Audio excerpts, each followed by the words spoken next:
Vamos al libro del profeta Isaías.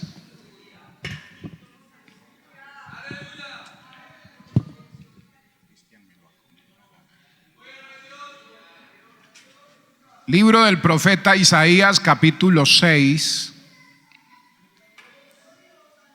Vamos a leer del verso 1 al verso 8. Isaías, capítulo 6, verso 1 al verso 8. Quiero saludar en esta oportunidad a todos los hermanos. Bienvenidos a la casa del Señor en esta mañana. A los amigos que están con nosotros, Dios les bendiga también. A todos los que siguen la transmisión de nuestra escuela dominical, de nuestro culto familiar, que el Señor les bendiga grandemente. Leo la palabra con la bendición del Padre, del Hijo y del Espíritu Santo. En el año que murió el rey Usías, vi yo al Señor sentado sobre un trono alto y sublime, y sus faldas llenaban el templo. Por encima de él habían serafines, cada uno tenía 6 alas, con 2 cubrían sus rostros, con 2 cubrían sus pies, y con 2 volaban. Y el uno al otro daba voces diciendo: Santo, Santo, Santo, Jehová de los ejércitos, toda la tierra está llena de su gloria. Y los quiciales de la puerta se estremecieron con la voz del que clamaba, y la casa se llenó de humo. Entonces dije: ay de mí que soy muerto, porque siendo hombre inmundo de labios, y habitando en medio de pueblo que tiene labios inmundos, han visto mis ojos al Rey Jehová de los ejércitos. Y voló hacia mí uno de los serafines, teniendo en su mano un carbón encendido, tomado del altar con unas tenazas, y tocando con él sobre mi boca dijo: he aquí que esto tocó tus labios, y es quitada tu culpa, y limpio tu pecado. Después oí la voz del Señor que decía: ¿a quién enviaré? ¿Y quién irá por nosotros? Entonces respondí yo: heme aquí, envíame a mí. Mi buen Dios y Padre que estás en los cielos, te doy gracias, Señor, porque tú eres bueno y tu misericordia es para siempre. Gracias por el privilegio que me concedes de estar en tu casa, de estar delante de tu pueblo, esta tu iglesia, que has comprado, Señor, a precio de sangre, que has redimido, que has limpiado. Gracias porque nos permite adorarte y alabar tu nombre, Señor, gozarnos en tu presencia. Te pido en este momento que tomes control de mi vida, por favor. Tomes control absoluto de mi vida, Padre. Me des tu gracia, me des la unción fresca de tu Santo Espíritu para transmitir esta palabra, Señor. Nada tengo de mí mismo para dar, sino es tu gracia, tu favor, tu misericordia para bendecir a tu pueblo y a los que siguen la transmisión de este servicio, Padre. Que mientras tu palabra se predica, tú rompas cadenas, tú liberes los cautivos, tú sanes enfermos, tú obres milagros, Padre, en el nombre de Jesús. Gracias, Señor. Amén, gloria a Dios. Siéntese, hermano, por favor. Aleluya. Qué bueno es el Señor. Agradecemos al Señor su misericordia, su inmenso amor al permitirnos de verdad estar en su presencia en este servicio y disfrutar del culto, de este ambiente hermoso de alabanza, de adoración, donde podemos con libertad alabar y glorificar el nombre del Señor. Así que todos los hermanos sean bienvenidos en esta mañana, los amigos nuevamente bienvenidos a la casa del Señor. También tenemos en esta mañana el privilegio de poder compartir con algunos amigos o hermanos con alguna dificultad auditiva. Y bueno, están en esta mañana con nosotros nuestra hermana Gloria Palomo, que Dios le ha dado ese talento, ese don, y podemos también compartir con nuestros hermanos para que ellos puedan disfrutar también del culto. Y felicitar también a las hermanas que están estudiando este lenguaje de señas, que es una bendición y que también se necesita en la iglesia, porque de esa manera podemos también llegar a otras personas y llevarles también el mensaje del Señor. Así que damos la bienvenida a los hermanos con alguna dificultad auditiva que nos acompañan en esta mañana. Quiero compartir la palabra en esta mañana bajo el título Progreso Espiritual. Progreso espiritual. Aleluya. Cuando el profeta Isaías fue al templo, o cuando el profeta Isaías tuvo esta visión que encontramos aquí en el capítulo 6, había una crisis de soberanía en su tierra muy fuerte. Usías el rey, que había reinado por espacio de 52 años, había muerto. Todos nosotros conocemos la razón, la situación que llevó a Usías no solo a dejar el trono, sino a morir.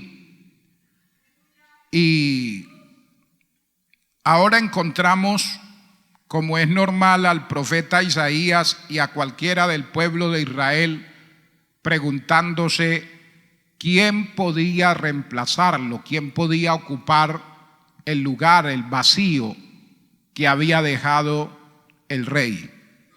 Y mientras Isaías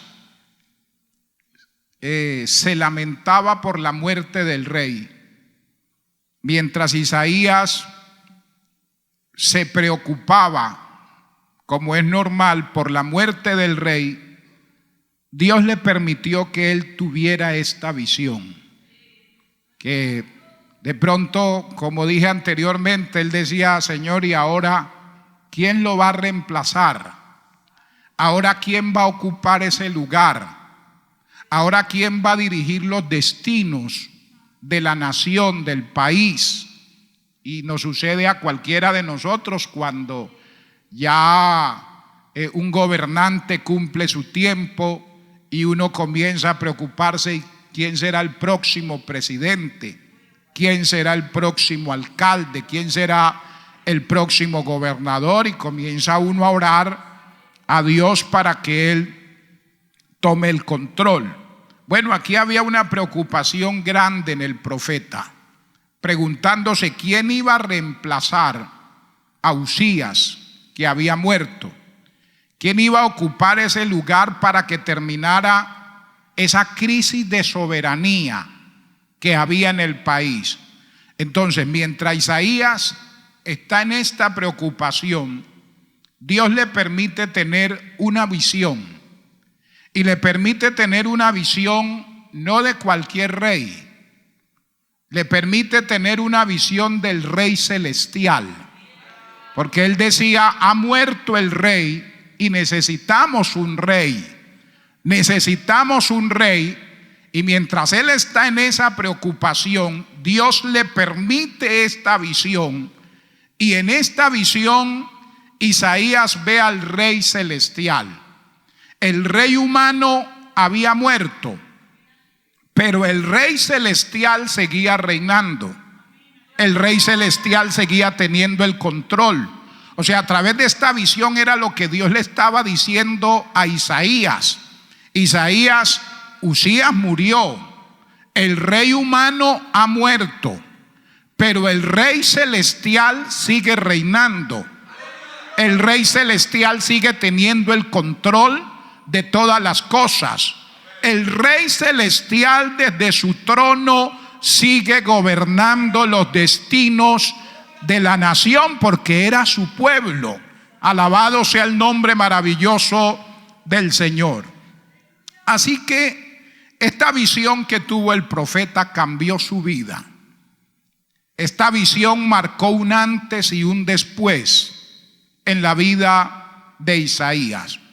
Ahora, esta visión que tuvo Isaías podemos dividirla en 3 partes. Y cada parte de esta visión nos habla de ese progreso espiritual. Nos habla de cómo él va creciendo, cómo él va avanzando en su vida espiritual y en su relación con Dios. Y esa experiencia del profeta Isaías es la experiencia que Dios espera que nosotros también podamos tener. Porque el propósito de Dios es que progresemos. El propósito de Dios es que usted y yo no nos estanquemos en nuestra vida espiritual. Que usted y yo no nos estanquemos en nuestra relación con Dios. Que usted y yo no paremos de progresar, no paremos de crecer, porque estamos vivos. Y lo que está vivo crece, lo que está vivo avanza. Alabado sea el Señor. Y Dios espera en nosotros ese progreso espiritual. Entonces miremos la primera parte de este progreso. Del verso 1 al verso 4 encontramos la primera parte. Y en esta primera parte Isaías ve a Dios. Que esta es una visión. Y en esta visión, en la primera parte, él ve a Dios. Es la primera parte de este progreso espiritual, de este crecimiento, una experiencia personal con Dios. Y son las experiencias personales que tengamos con Dios las que nos van a llevar a ese crecimiento, las que nos van a llevar a ese progreso espiritual. Si hay algo que debe preocuparnos a nosotros como pueblo de Dios, es tener experiencias con Dios. Porque esas experiencias con Dios van a dejar, por decirlo así, cicatrices en nosotros. Van a dejar marcas en nosotros. El apóstol Pablo decía: yo llevo sobre mi cuerpo las marcas del Señor Jesús. Las experiencias con Dios de pronto no van a dejar marcas en nuestro cuerpo, pero van a dejar marcas en nuestro corazón. Van a dejar marcas en nuestro espíritu, en nuestra alma. Van a marcar nuestro ser. Alabado sea el nombre del Señor. Las experiencias con Dios van a cambiar nuestra vida. Las experiencias con Dios nos van a llevar a mirar la vida desde una óptica diferente, a mirarla desde una perspectiva diferente, a mirar los problemas desde una óptica diferente. O sea, mi experiencia con Dios va a ser de mí una persona distinta, hermanos. Alabado sea el Señor. Miremos esta visión. Mire que dice: en el año que murió el rey Usías, vi yo al Señor sentado sobre un trono alto y sublime. Hasta el verso 4. Y sus faldas llenaban el templo. Por encima de él habían serafines. Cada uno tenía 6 alas. Con 2 cubrían su rostro, con 2 cubrían sus pies, y con 2 volaban. Y el uno al otro daba voces diciendo: Santo, Santo, Santo, Jehová de los ejércitos. Toda la tierra está llena de tu gloria. Y los quiciales de la puerta se estremecieron con la voz del que clamaba, y la casa se llenó de humo. Mire que Isaías aquí tiene una visión que cambia su vida. Una visión que lo saca del mundo exterior y ahora con sus ojos ve la gloria de Dios. Lo saca de este ambiente donde él estaba, porque él necesitaba cambiar su mirada. Su mirada estaba centrada en el trono terrenal que estaba vacío, pero se había olvidado del trono celestial que nunca queda vacante, que nunca está vacío, que siempre está lleno, que Dios siempre lo está ocupando. Entonces, en esta visión, Dios saca, alabado sea el Señor, al profeta de este mundo exterior, de esa visión exterior, para que él pueda ver su gloria, para que él pueda sentir su presencia. Y él dice: vi yo al Señor sentado sobre un trono alto y sublime, y sus faldas llenaban el templo. Dios le permite ver el trono, que él estaba preocupado porque el trono estaba vacío, el trono terrenal estaba vacío, y Dios le dice: sí, Isaías, pero yo tengo el control. O sea, el hecho de que el trono esté vacío allá no quiere decir que no haya control allá. No quiere decir que yo no tenga el control sobre mi pueblo. Y dice que el trono es un trono alto y sublime, lo que quiere decir que el trono sublime es un trono excelso. Cuando dice alto, quiere decir que es un trono que está elevado. O sea, mire que Dios le está diciendo: Isaías, el trono que estás viendo es un trono excelso. Es un trono, el trono que estás viendo que es alto, es un trono que está por encima de los demás tronos. Es un trono, alabado sea el Señor, que está sobre los demás tronos. Alabado sea el Señor.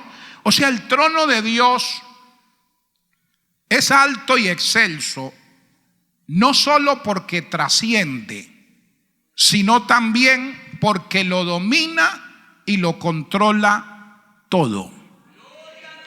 Cuando le está mostrando ese trono alto y excelso, le está diciendo Isaías: yo trasciendo sobre todos los tronos. Y le está diciendo Isaías: yo domino, yo controlo, yo gobierno todos los tronos. En el libro de Daniel, libro del profeta Daniel, bendito sea Jesús, el capítulo 6, libro del profeta Daniel, capítulo 4, aleluya. Bendito el Señor. Verso 31 y verso 32.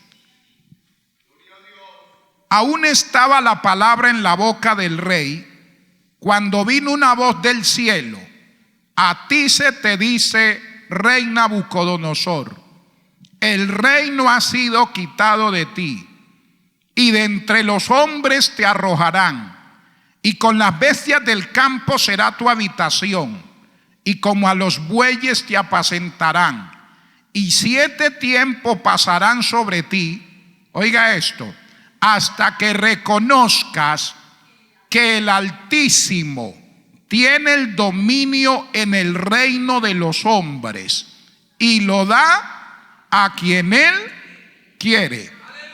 Era lo que Isaías estaba viendo en esta visión. Un trono que trasciende a los demás tronos. Un trono que está por encima de todos los tronos. Todos conocemos ese pasaje de Daniel, lo que Daniel había interpretado al rey, las medidas que el rey tenía que tomar para evitar las desgracias que le iban a venir.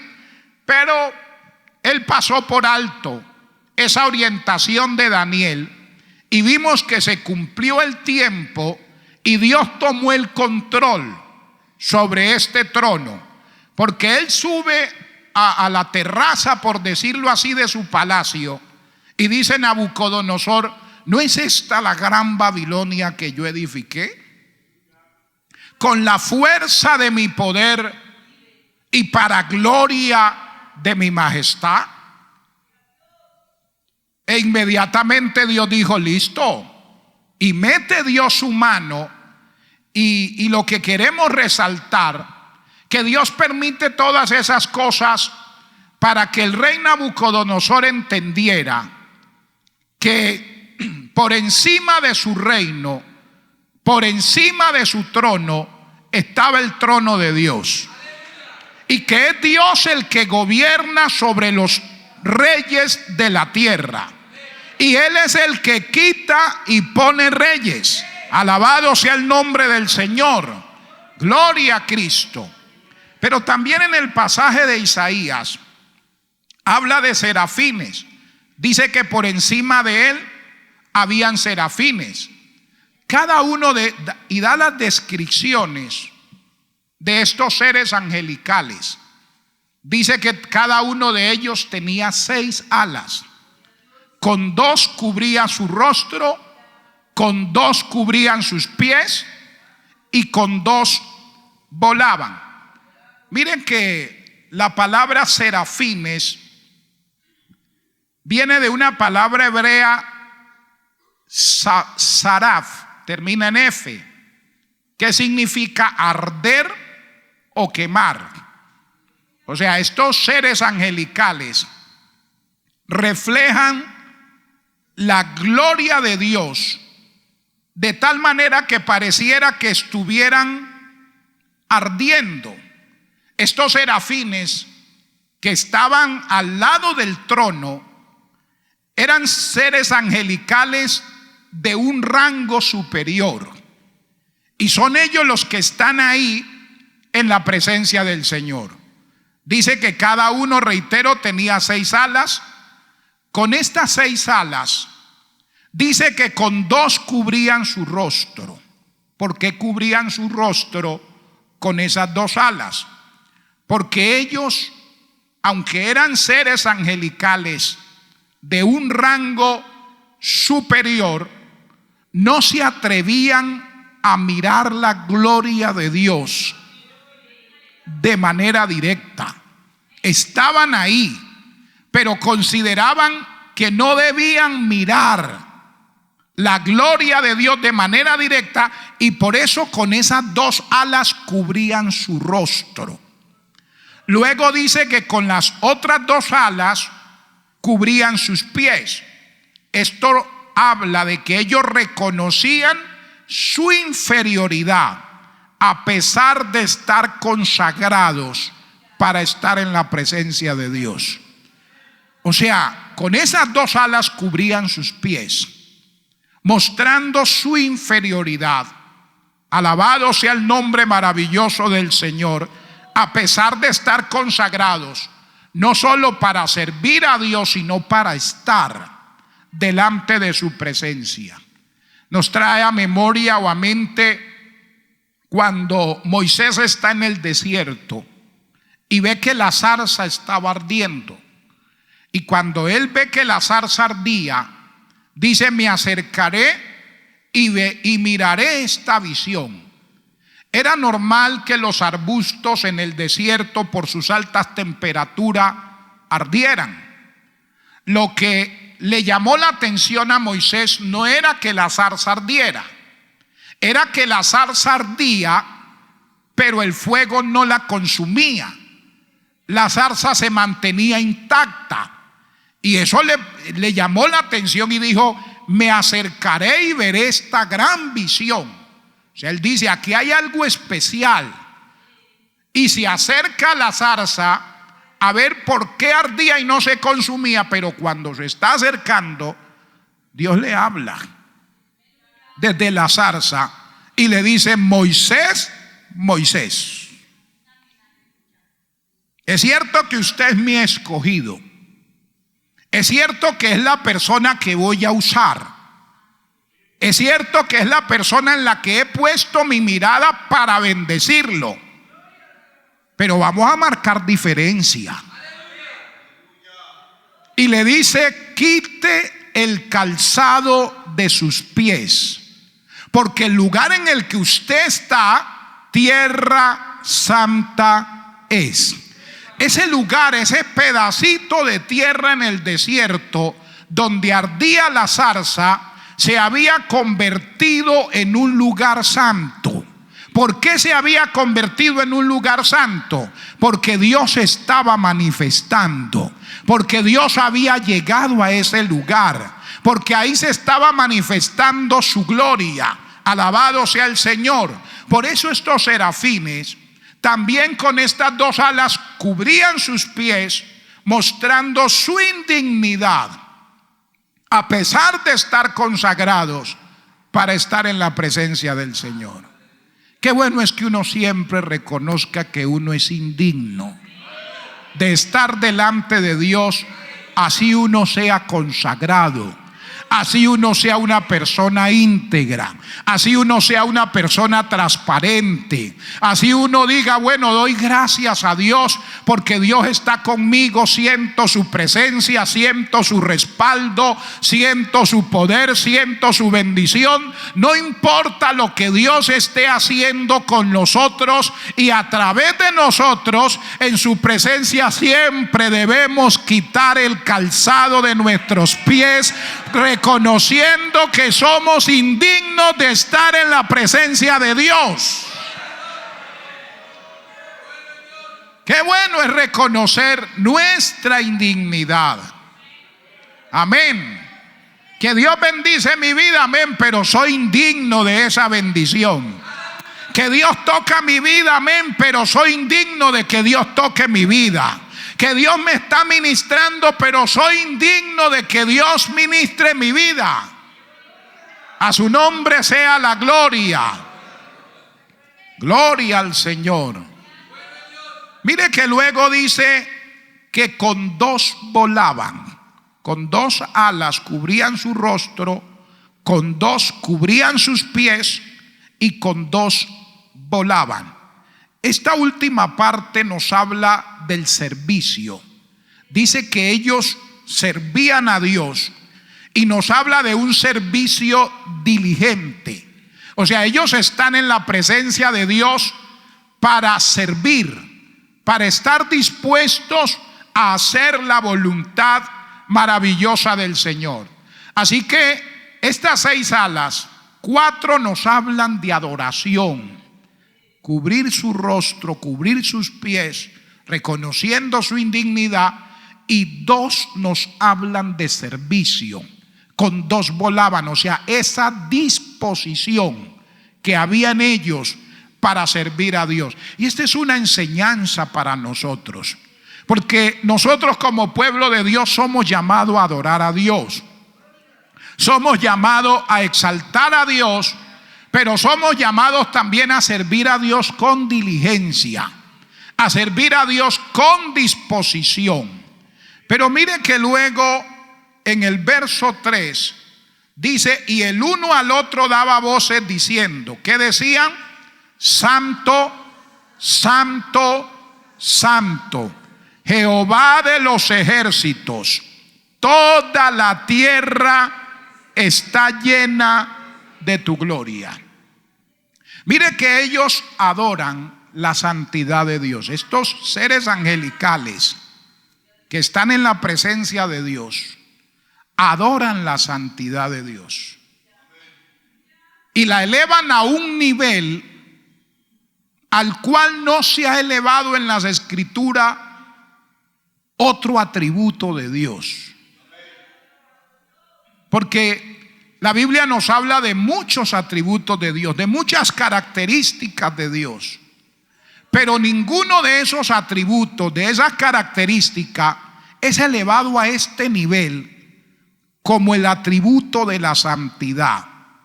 Así que la santidad es la principal característica de Dios que es revelada a Isaías. Y ya usted luego nos vamos a dar cuenta, porque hubo una situación ahí con la muerte del rey. Y Dios le dice a Isaías, un momento Isaías, un momento. Vea que a usted no le guste que el rey se haya muerto, pero yo sigo reinando. Yo sigo reinando. Y entonces usted ve que Dios no le mostró el atributo del amor. No le mostró el atributo de la bondad. Y no le mostró cualquier otro de sus atributos. Se le revela a él con el atributo de santidad. Y los seres angelicales dicen: Santo, Santo, Santo, Jehová de los ejércitos, toda la tierra está llena de tu gloria. Bendito sea el nombre del Señor. Así que Dios le habla de su santidad. Mire que cuando la Biblia nos dice que Dios es amor, pero no dice Dios es amor, amor, amor. Dios es bueno, pero no dice Dios es bueno, bueno, bueno. Dios es fiel, pero no resalta en las Escrituras y no se eleva este atributo como se eleva el de la santidad. No se dice Dios es fiel, Dios es fiel, Dios es fiel. Pero cuando tiene que ver con la santidad de Dios, esa santidad que significa pureza de carácter y que significa su separación del pecado y su oposición a todo lo que sea malo. Hay una pureza de carácter en Dios terrible, hermanos. Y por eso a Él se le revela este atributo. Aleluya. Entonces Isaías tenía que tener claro a quién le estaba sirviendo, ante quién se estaba dirigiendo. Alabado sea el Señor. Entonces mire que al igual que los serafines, la iglesia es llamada a proclamar la santidad de Dios, no solo con sus labios, sino también con su estilo de vida. O sea, nosotros como pueblo de Dios somos llamados, al igual que los serafines, a proclamar que Dios es santo, a proclamar la santidad de Dios, a colocar la santidad de Dios en el lugar donde ella debe estar en medio nuestro. Y esa santidad de Dios no solo la debo proclamar con mis labios, no solo debo decir Dios es santo, Dios es santo, Dios es santo. Esa santidad la debo proclamar a través de mi estilo de vida. Esa santidad de Dios la debo proclamar a través de mi conducta. Esa santidad de Dios la debo proclamar a través de mi comportamiento, a través de mi forma de vivir, a través de mi forma de conducirme.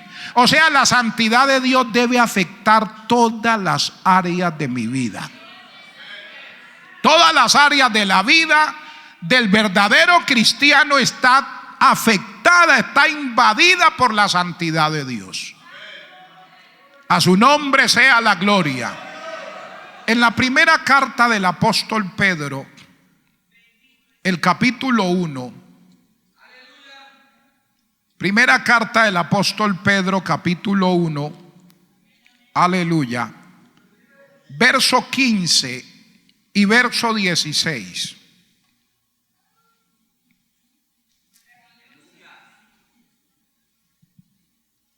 Aleluya. Leamos desde el verso 14. Como hijos obedientes, no os conforméis a los deseos que antes teníais, estando en vuestra ignorancia, sino como aquel que os llamó es santo, sed también vosotros santos en toda vuestra manera de vivir, porque escrito está: sed santos porque yo soy santo. Entonces mire que el llamado que Dios nos hace es a no vivir la vida que llevábamos cuando estábamos en ignorancia, o sea, cuando no conocíamos al Señor. Ahora que lo conocemos, esa santidad de Dios debe afectar todas las áreas de mi vida. Esa santidad de Dios debe afectar todas las áreas de mi vida, todas. No debe haber una parte en mi vida donde la santidad de Dios no llegue, no toque, no afecte. O sea, no debe haber un área reservada en mí, en mi corazón. No debe haber un letrero que diga zona reservada. No hay acceso a Dios. Zona restringida. Prohibido el paso a particulares. Prohibido el paso sin ser autorizado. No, Dios tiene que ocupar todas las áreas de mi vida. Como decíamos en uno de estos días, o sea, Dios lo quiere todo, todo de nosotros. La Biblia dice que Él nos anhela celosamente. O sea, Dios es celoso de nosotros, hermano. Dios me anhela a mí con celo. Dios lo anhela a usted con celo, porque usted es de Dios. Usted es un hijo de Dios. Usted es una hija de Dios. Basta el tiempo, dice el apóstol, para haber hecho lo que agradaba a los gentiles, viviendo la vida que vivíamos sin conocer a Dios. Pero ahora que lo hemos conocido, Él espera que seamos exclusivamente de Él. O sea, por ese carril no debe transitar otro vehículo. Es como el carril de Metrolínea, de Transmilenio. Bueno, son carriles exclusivos. Aunque usted ve que a pesar de todo, a veces algunos transitan por ese carril porque es un carril que está despejado.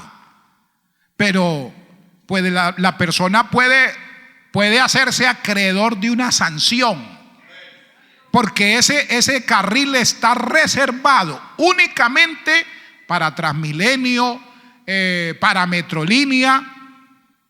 Es un lugar exclusivo. Igual Dios nos quiere solo para Él. Cuando Dios llega a nuestra vida, Él coloca un letrero y dice exclusivo. Solo para Dios, solo para la presencia del Señor.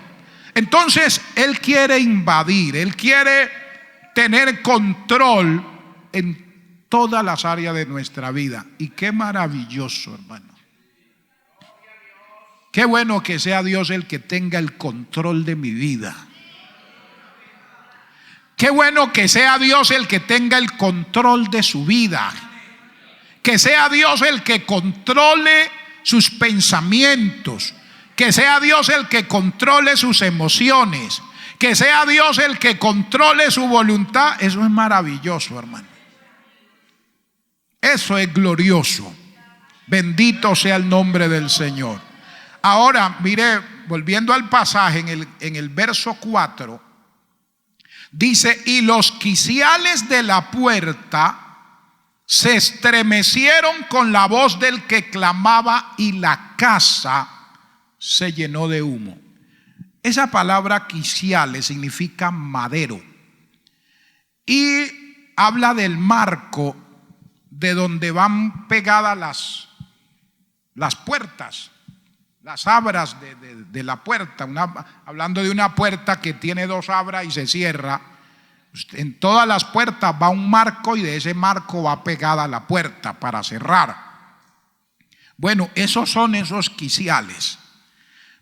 Pero me llama la atención que dice que cuando los serafines comenzaron a adorar a Dios, que es la visión que tiene Isaías, cuando los serafines comienzan a adorar a Dios y comienzan a exaltar la santidad de Dios: santo, santo, santo, Jehová de los ejércitos, toda la tierra está llena de tu gloria. Y otra vez: santo, santo, santo, Jehová de los ejércitos, toda la tierra está llena de tu gloria. Y siguen diciendo: santo, santo, santo, Jehová de los ejércitos, toda la tierra está llena de su gloria. Dice que los quiciales, hermanos,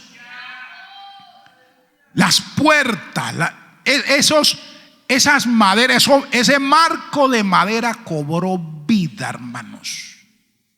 O sea, aún hasta lo inanimado, aún hasta lo que no tiene vida, Isaías ve que cuando Dios es exaltado y es exaltada su santidad, hermano, hasta los quiciales de los templos y de las puertas, como si tuvieran vida, comenzaron a estremecerse, comenzaron a sacudirse cuando se exaltaba la santidad de Dios. Alabado sea el nombre maravilloso del Señor.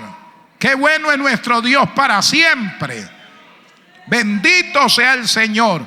O sea, hasta estos elementos inanimados respondieron ante la exaltación de la santidad de Dios. Es como si hubieran cobrado vida y hubieran dicho: nosotros no nos vamos a quedar atrás, nosotros también vamos a adorar al que está sentado en el trono, al que vive por los siglos de los siglos. Y si un objeto inanimado ante la adoración a Dios cobra vida para adorar a Dios, cuánto más usted y yo, que estamos vivos, debemos siempre adorar, exaltar y glorificar el nombre maravilloso del Señor. Hermano, cuando Dios se manifiesta, hasta lo que no tiene vida recibe vida. Cuando la gloria de Dios se manifiesta, lo que está muerto recibe vida. Alabado sea el nombre maravilloso del Señor. Por eso siempre debemos anhelar la presencia de Dios en nuestros cultos. Debemos anhelar siempre la presencia de Dios en nuestras actividades. Que Dios se mueva en la alabanza, que Dios se mueva en la adoración, que Dios se mueva en la predicación, que Dios se mueva en el ayuno, que Dios se mueva en el evangelismo, que Dios se mueva en la vigilia, que la presencia de Dios sea real en medio nuestro, porque esa presencia nos da vida. Cuando Dios lo toca a uno, uno recibe vida. Uno no sigue igual después que Dios lo toca. Después que Dios se manifiesta en la vida de una persona, esa persona no sigue siendo igual. A su nombre sea la gloria. Qué bueno es el Señor. Aleluya. Pero mire que esta visión de la gloria de Dios, de los serafines, de la santidad de Dios, del trono de Dios, de los quiciales de la puerta del templo estremeciéndose, ¿cuándo tuvo Isaías esa visión? ¿Qué fue lo que sucedió para que Isaías tuviera esa visión?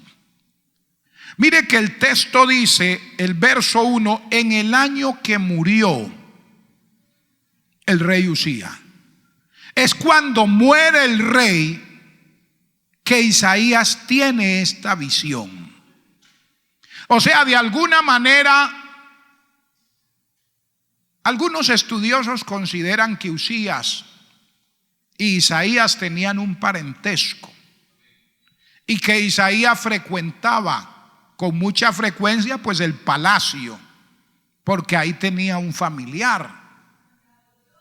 Por eso le duele mucho a Isaías la muerte de Usías, no solo porque había sido un excelente rey, sino porque tenía un parentesco muy cercano a él. Alabado sea el Señor. Isaías ahora necesitaba era ver al Rey celestial. Alabado sea el Señor, pero tuvo que morir Usías. Hay cosas que en nosotros deben morir para que podamos tener una visión. Hay cosas que en nosotros deben morir para que podamos ver el trono de Dios, para que podamos ver a Dios sentado en su trono, para que podamos ver su gloria. O sea, hay cosas que si en mí no mueren, no me van a dejar ver a Dios, no me van a dejar tener una visión clara del propósito de Dios con mi vida. Fue cuando murió el rey Usías que Isaías tuvo esta visión. Alabado sea el nombre del Señor. Hay cosas, reitero, que en nosotros deben morir para que Dios pueda cumplir sus propósitos en nuestra vida. Entonces, ver a Dios, tener una visión de la gloria de Dios, hermano, eso es grande. Eso es grande, eso nos lleva al crecimiento espiritual. El ver a Dios va a marcar un antes y un después en nuestra vida. Pero usted mira el verso 5 y nos habla de ese progreso que sigue. Porque ahora Isaías se vio a sí mismo. Primero ve a Dios. Y después que tiene esta visión, después que ve a Dios, ahora se ve él mismo. Y es lo que dice en el verso 5 al verso 7. Entonces dije, ay poder, ay de mí, que soy muerto, porque siendo hombre inmundo de labios y habitando en medio de pueblo que tiene labios inmundos, han visto mis ojos al Rey Jehová de los ejércitos. Y voló hacia mí uno de los serafines, teniendo en su mano un carbón encendido, tomado del altar con unas tenazas, y tocando con él sobre mi boca, dijo, he aquí que esto tocó tus labios, y es quitada tu culpa y limpio tu pecado. ¿Qué sucedió cuando Isaías está de frente con la santidad de Dios? Cuando Isaías está de frente con la santidad de Dios, es como si estuviera al frente de un espejo. Y ese espejo permite, o sea, al ver él a Dios, ahora se ve a sí mismo. Por eso habla de crecimiento, de progreso, porque uno necesita verse a uno mismo. Uno necesita conocerse a uno mismo. Pero para que eso suceda, yo necesito ver primero a Dios, tener una visión celestial. Y cuando tengo esa visión celestial, es cuando me doy cuenta quién soy. Es cuando me doy cuenta qué clase de persona soy, qué clase de cristiano soy, qué clase de hermano soy. Mientras no tenga una experiencia con Dios, va a ser muy difícil que pueda de verdad darme cuenta quién soy. Porque mire, hermano, que aquí Isaías reconoce su condición real. ¿Y cuál era la condición real de él cuando está frente a Dios? Dice, hombre inmundo de labios. O sea, cuando él se encuentra con Dios, cuando está al frente del espejo de la santidad de Dios, es como si le dijera el espejo, Isaías, ¿qué ves? Isaías dice, ay de mí porque veo a un hombre inmundo de labios. Y si hubo alguien, hermano, si hubo alguna vez un hombre justo, un hombre íntegro, un hombre considerado, un hombre respetado y un hombre de virtud en medio del pueblo de Israel, era Isaías. Por eso Dios lo había escogido. O sea, Isaías era un modelo de virtud, era un hombre de Dios, pero cuando tuvo una visión repentina de la santidad de Dios, hermano, todo lo que él tenía se hizo pedazos cuando ve a Dios. Ya cuando él ve a Dios, todo lo que él era, ese hombre justo, ese hombre íntegro, ese hombre considerado, ese hombre respetado, ese hombre que era un modelo de virtud en medio del pueblo, se vuelve pedazos, hermanos. Ante la santidad de Dios, todo eso se vuelve pedazo. Y es en ese mismo momento cuando él dice: ¡ay de mí! Porque todo se cae, hermanos. Todo se cae. Bendito sea Dios. Mire, alguien dijo: aún los mejores cristianos llevan por dentro algo vicioso, sucio y defectuoso. Ante esta expresión, ay de mí que soy hombre de labios inmundos. Hombre inmundo de labio soy. ¿Quién lo dijo?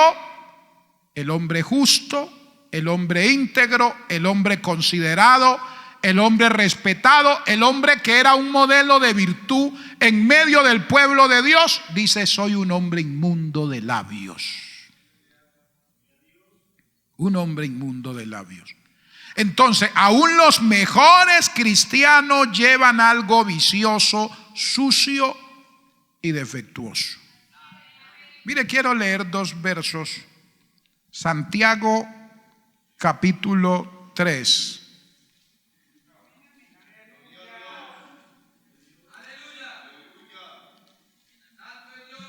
Aleluya.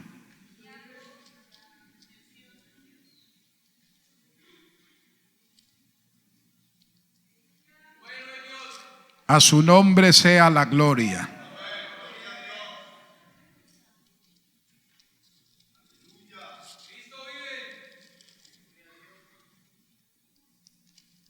Capítulo 3, verso 2. Dice: porque todos ofendemos muchas veces. Si alguno no ofende en palabra, este es varón perfecto, capaz también de refrenar todo su cuerpo. Todos ofendemos algunas veces, así usted no lo quiera, así sea de manera involuntaria, pero siempre ofendemos, hermanos. A veces usted ofende y ni siquiera le da cuenta. ¿Sí o no? ¿Cuántas veces no los he ofendido y yo no me he dado cuenta? Y así pasa, hermano. Nosotros ofendemos a otros. Usted se da cuenta que a veces alguna persona tiene que decirle algo, decirle: hermano, yo quiero hablar con usted, estoy incómodo porque por esto, por aquello. Y usted dice: Dios mío, qué pena, hermano, discúlpeme, porque de verdad, si lo ofendí no me di cuenta. Yo sé, a usted de pronto le ha pasado, a mí me ha pasado. Pero todos ofendemos. Miren lo que dice Eclesiastés 7:20. Ciertamente, no hay hombre justo en la tierra que haga el bien y nunca peque. Entonces reitero, aún los mejores cristianos llevan algo vicioso, sucio y defectuoso. Pero ¿cuándo se da uno cuenta de eso? Cuando uno ve a Dios. Cuando usted ve a los demás, usted no se da cuenta que lleva algo sucio y defectuoso en su vida. Si yo me comparo con los demás, siempre salgo ganando. O sea, si el espejo para mirar mi rectitud, mi consagración, mi fidelidad a Dios son los hermanos, yo voy a salir siempre bien. Y voy a salir con pecho erguido y a decir: vea, no es por tocar trompeta, pero soy lo mejorcito que hay en la Concordia.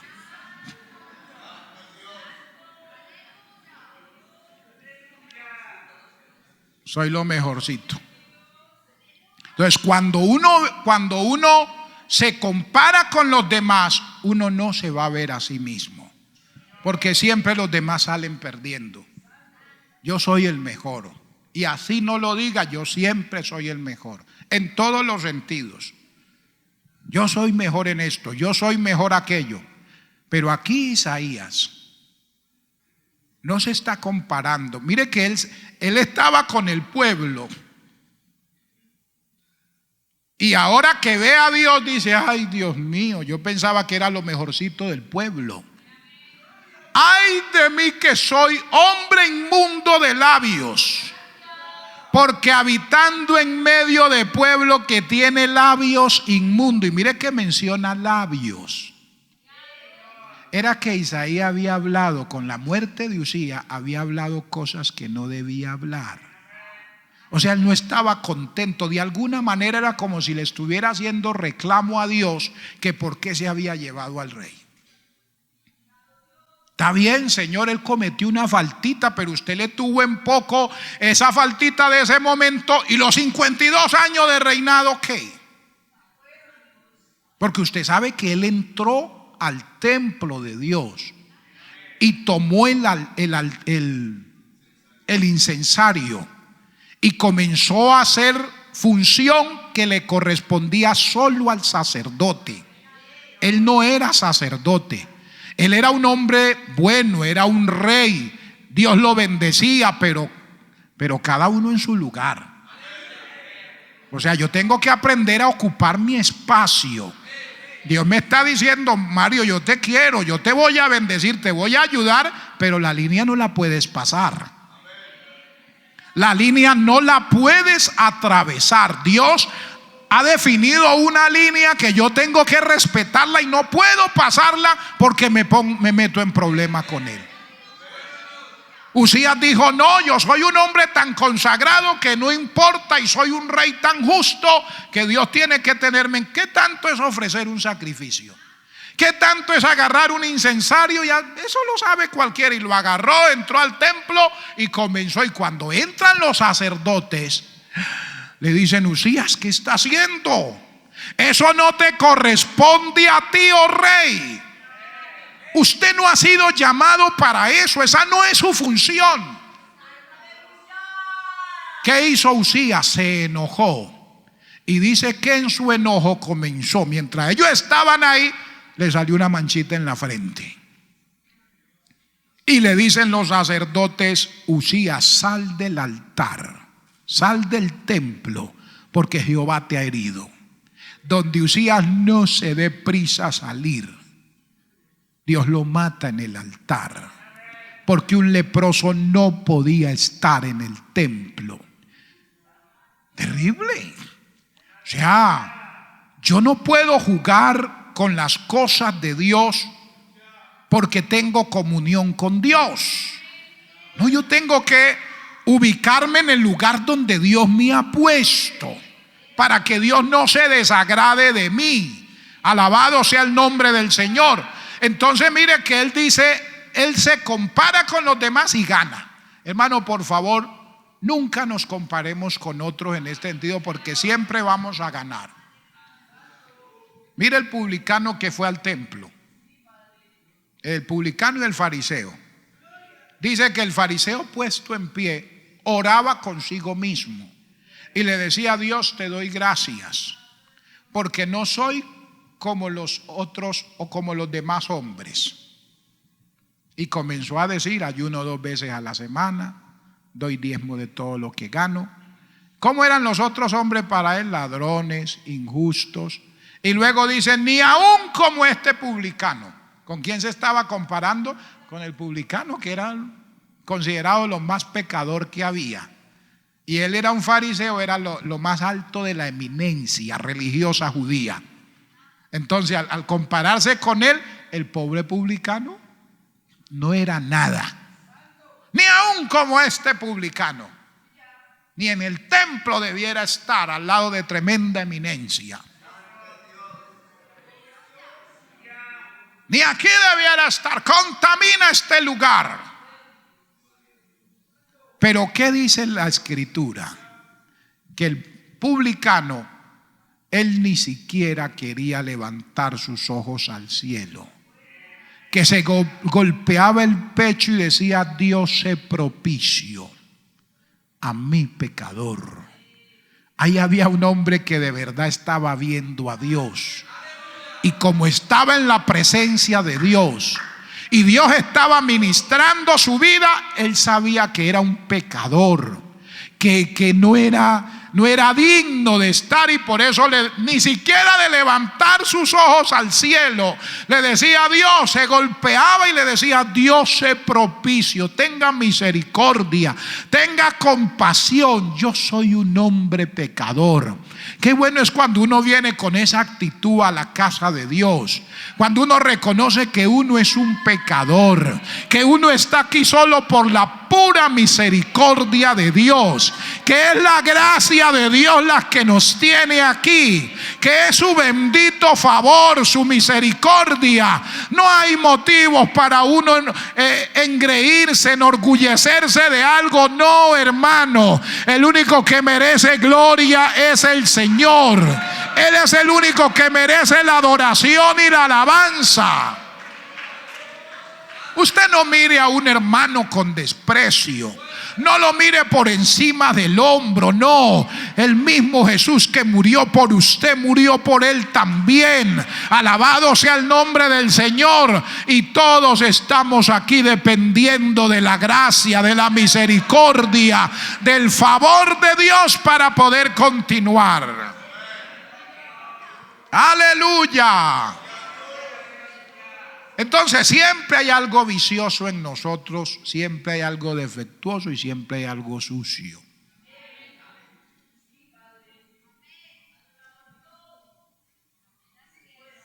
Sí, hermano. Mire, aquí el que no cojea de la piernita izquierda, cojea de la derecha, pero el que cojea, cojea.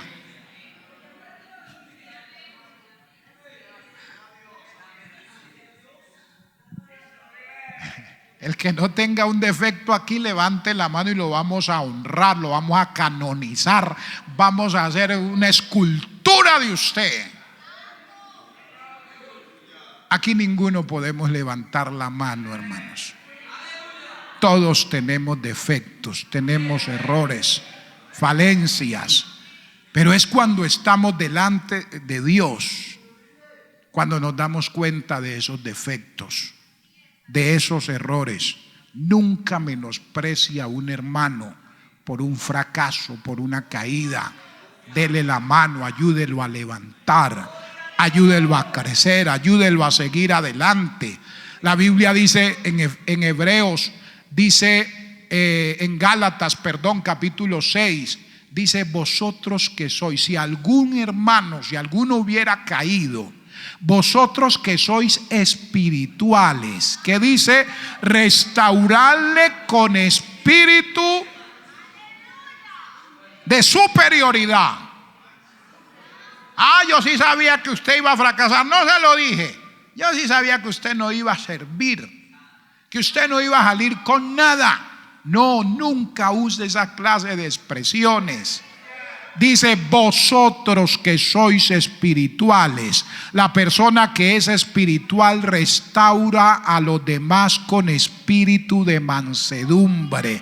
Lo va a corregir con amor, con paciencia. Alabado sea el Señor, porque luego dice: no sea que tú también.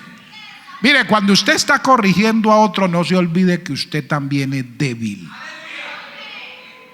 que usted también es de hueso y carne, que usted también está rodeado de debilidades, que usted también está rodeado de tentaciones, de flaqueza. Alabado sea el Señor, que la gracia de Dios nos tiene aquí. Alabado sea Cristo para siempre. Pero siempre se debe actuar con espíritu de mansedumbre. Entonces, cuando uno tiene experiencia con la santidad de Dios, es cuando uno se da cuenta de verdad quién es uno. Isaías se ve a sí mismo. ¿Qué pensó Isaías que iba a ocurrir con él después que tiene esta visión? Que se iba a morir. Tremendo, hermano. Tremendo. O sea, después que tiene esa experiencia con Dios, dice: ay de mí, se murió el rey, ahora voy yo. Ay de mí que soy muerto, hermano. Mire, fue lo primero que dijo: vi a Dios y me voy a morir ahora. O sea, se sentía tan indigno, hermano, ante tanta santidad, que dijo: no, de aquí no salgo vivo. De aquí no salgo vivo. ¿Cómo se solucionó el problema? ¿Se murió Isaías? No, le dijo Dios: no, yo no me he aparecido, no me he revelado a usted para matarlo.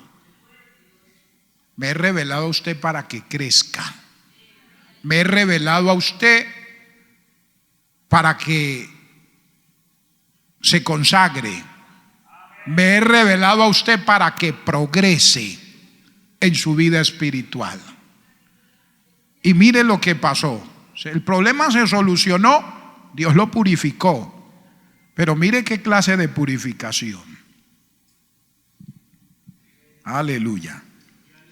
Pero mire que esa purificación sucedió después que él reconoce que que está muerto, que es hombre inmundo, que tiene labios inmundos, que habita en medio de un pueblo que tiene labios inmundos, y sus ojos han visto al rey. Dice: y voló hacia mí uno de los serafines, de los que estaban en la presencia del Señor, teniendo en su mano un carbón encendido. Ese término significa al rojo vivo. No era simplemente un camborcito ahí, no, era algo que estaba al rojo vivo. Dice: ¿de dónde lo tomó? Del altar. No lo tomó con las manos, lo tomó con una tenaza. No se va a morir Isaías. Yo no me le he revelado para que usted se muera, pero hoy lo voy a purificar. Y viene este serafín y toma este carbón del altar. ¿Y dónde lo colocó? Él hacía énfasis: pueblo con labios inmundos, tengo labios inmundos. Dice: y voló hacia mí, verso 7, y tocando con él sobre mi boca, dijo: es quitada tu culpa y limpio tu pecado. Tocó sus labios con un carbón al rojo vivo. ¿Usted se imagina que sobre los labios se ponga algo al rojo vivo?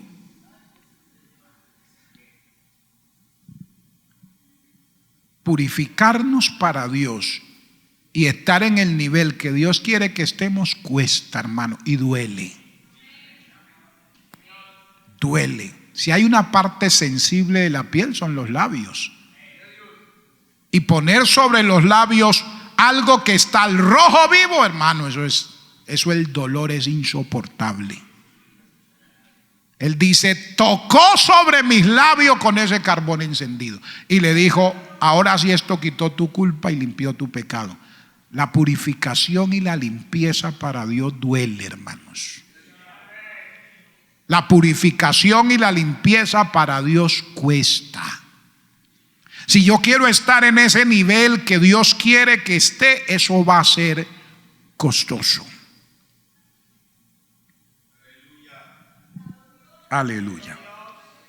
Ahora sí, Isaías ve a Dios, hermano, y se ve a sí mismo. Yo necesito ver a Dios para darme cuenta de mis debilidades, de mis flaquezas, de mis errores. Y por último, luego que él ve a Dios y sigue ese progreso espiritual, se ve a sí mismo, entonces Isaías vio con claridad el propósito que Dios tenía con su vida. Porque el verso 8, mire lo que dice: después oí la voz del Señor que decía: ¿a quién enviaré? ¿Y quién irá por nosotros? Entonces respondí yo: heme aquí, envíame a mí. Ahora la visión tomó una nueva dimensión. Los ángeles ya no dicen santo, santo, santo. Ya el hombre que necesitaba esa limpieza había sido limpio. Ahora ya no se escucha la voz de los ángeles, ahora es la voz de Dios. Porque Él dice ahí, después oí la voz del Señor, ya no la voz de los ángeles. Ya ellos habían cumplido su función. El hombre que necesitaba verse a sí mismo y reconocer de verdad quién era, ya se había conocido. Era como si ellos hubieran dicho: Señor, ahora sí está para que usted trate con Él. Ahora sí está listo para que usted haga lo que va a hacer con su vida. Ahora sí está listo para que usted cumpla el propósito que va a cumplir con Él. Entonces ahora es cuando Él dice, ahora Él oye la voz de Dios que retumba por todo el templo. ¿A quién enviaré? ¿Y quién irá por nosotros? Aleluya. ¿Y qué dice Isaías? Entonces respondí yo. No dijo aquí estoy, hablando de un lugar, hablando de una ubicación. Él dijo: heme aquí. Aquí estoy, Señor. Aquí está mi vida, era lo que estaba diciendo. Ahora estoy listo, estoy dispuesto. Ahora Él da un paso al frente y dice: yo iré. Ahora Él puede responder con libertad. Ahora Él tuvo la capacidad de hablar, porque Dios había tomado a ese hombre que ante su santidad se había vuelto pedazos, lo había tomado y le había dado forma, y lo había hecho como Él quería.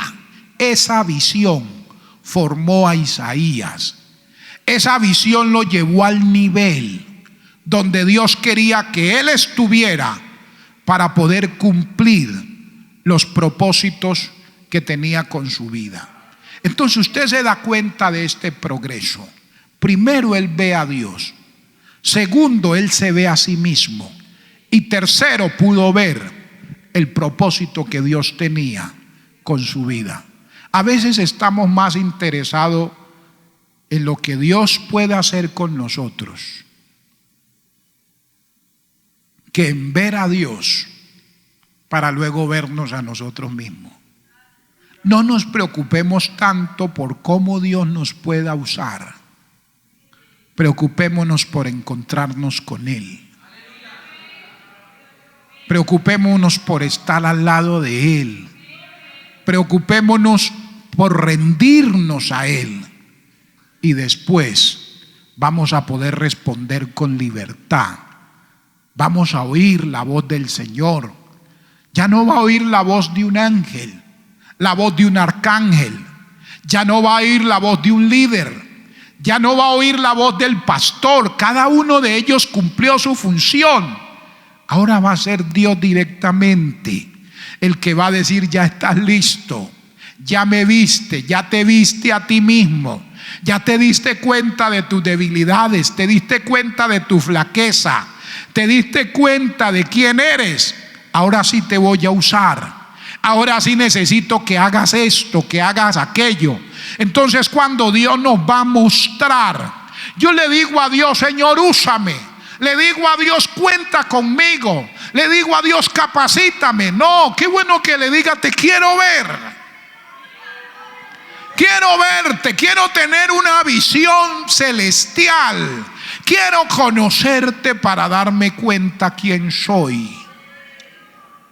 Y después que me dé cuenta quién soy, ya no te va a hablar un ángel, te va a hablar Dios. Va a decir Dios: llegó mi hora, llegó mi momento. Y Dios va a ser claro con tu vida. No vas a tener duda. Ya no vas a estar confundido, confundida. Ya no vas a estar en dos aguas. ¿Será o no será? Ya no va a haber ese problema, porque vas a tener una claridad. Oí la voz. Él no dice oí la voz de un arcángel, no, oí la voz del Señor. Ahora fue Él el que me habló, ahora fue Él el que se dirigió a mi vida, ahora fue Él el que trató conmigo. Dios quiere que crezcamos, hermanos. Este pueblo Dios lo ha escogido para cosas grandes. Esta iglesia es una iglesia maravillosa. Ustedes saben que Dios ha levantado esta iglesia con propósitos lindos, con propósitos hermosos, con los hogares, con la familia, con la juventud de esta iglesia. Hay un mundo que está esperando a esta congregación, que está esperando juventud de esta iglesia, familias de esta iglesia. No en vano Dios ha capacitado y preparado hombres y mujeres en este lugar, pero necesitamos encontrarnos con Él. Y luego vamos a tener claro lo que Dios quiere hacer con nuestra vida. Vamos a estar de pie, por favor. Aquí está el altar. Para los que queramos venir a decirle al Señor: heme aquí, Dios.